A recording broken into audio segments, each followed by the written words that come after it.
অনেক সময় আমরা দেখি যারা ভগবানের নাম নেয় না, ভক্তি করে না, ধর্ম নিয়ে ভাবেও না, তাদের জীবনে যেন বেশি আরাম, টাকা, সাফল্য, হাসি।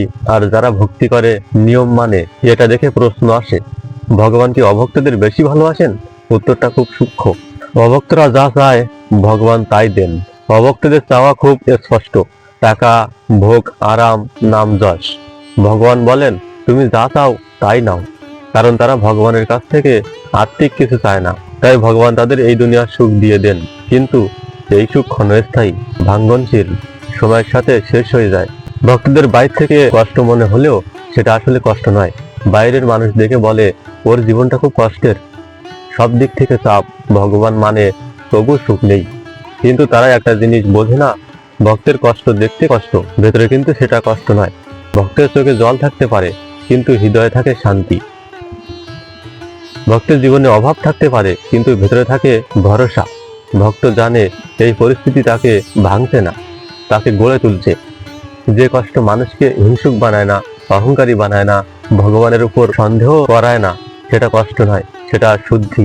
ভক্তের জীবনের ঝড় তাকে পথচ্যুত করে না, বরং ভগবানের দিকে আরো টেনে নিয়ে যায়। বাইরে থেকে মনে হয় ভক্ত পিছিয়ে আছে, আসলে সে মায়া থেকে এগিয়ে যাচ্ছে।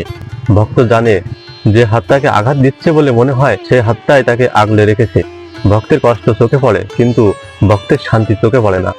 এই কারণেই বাহিরের মানুষের কাছে ভক্তের জীবন খুব বোঝা হয়। ভক্ত যখন কষ্ট পায়, অনেকে ভাবে ভগবান তো তার সাথে নেই, কিন্তু সত্যটা ঠিক উল্টো।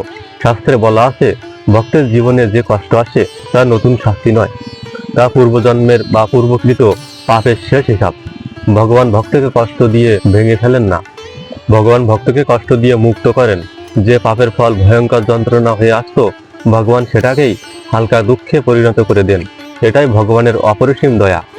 ভক্ত বুঝতে না পারলেও ভগবান জানেন, এই কষ্টটা দিলে ভক্ত আরো বিশুদ্ধ হবে। যেমন বড় রোগ থেকে বাঁচাতে ছোট অপারেশন করা হয়, তেমনি মহা যন্ত্রণার বদলে ভগবান দেন অল্প কষ্ট। ভক্তের চোখে জল আসতে পারে, কিন্তু সেই জল পাপ ধুয়ে দেয়।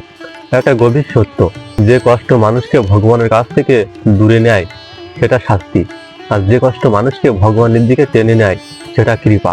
তাহলে এখন একটা প্রশ্ন আসতে পারে, অভক্তরা ভালো থাকলে তারা ভক্তি করবে কেন? বাহ্যিক চোখে দেখলে মনে হয় যারা ভক্তি করে না তারাই বেশি সুখী, টাকা আছে, স্বাস্থ্য আছে, ভোগ আছে, চিন্তা কম। তাহলে প্রশ্ন আসে, ভক্তি করার দরকারটাই বা কি? অভক্তদের সুখ পূর্ব পুণ্যের ফল।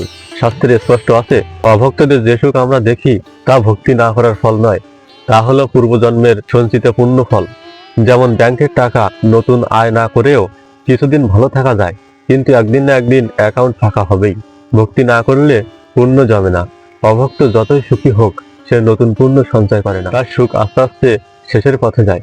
ভক্ত কিন্তু কষ্ট পেলেও ভবিষ্যতের জন্য অমর সম্পদ জমায়, কিন্তু অভক্ত সুখী থাকে।